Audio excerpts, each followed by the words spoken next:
Well, Princess Leia is my favorite character in the Star Wars movies. I'm a huge Star Wars fan. Her, classic Leia gown with like the bun just isn't that great looking. So I saw the slave costume and I was like, oh, that costume is so beautiful and it's sexy and it's cool.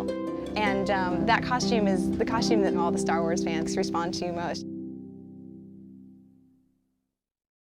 Well, it looks pretty good. Her skirt is kind of the wrong color. And it doesn't look that great. They probably should have used some fabric instead of plastic for her skirt. But she's got the chain, that's pretty cool. And her boots look good, and yeah, it looks pretty good. Pretty much when I go to a convention, I'm resigned to the fact that I'm going to be staying in a spot for like 8 hours a day.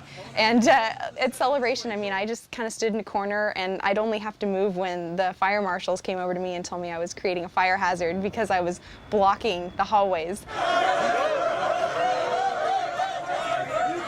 I have a lot of guys that come up to me at conventions and, try to hit on me, and I just tell them, that we don't have phone numbers in space, or when my boyfriend gets out of carbonite, he'll want to, hook up with me. You don't necessarily want to hook up with a guy that's slobbering over you at a convention because you're dressed as Slave Leia. But, people just grew up, and when they saw Slave Leia for the first time, it was, they were at that special age where it was like kind of a sexual awakening, It's actually made out of like plastics and resin, and the top is made out of rubber, so it's not technically metal. I had it custom made by a prop maker, and she just kind of took my measurements and made a mold, and she did a really great job. It takes me actually a long time to get into it.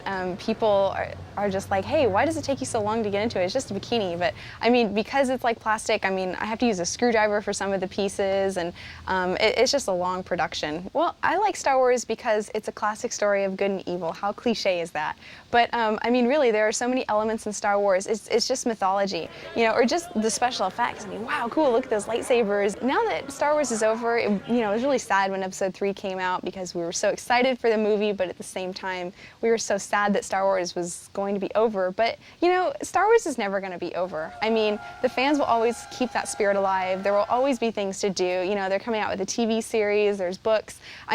If you're a Star Wars fan, you can find a way to keep it alive. Just because Episode 3 is over doesn't mean that Star Wars is over.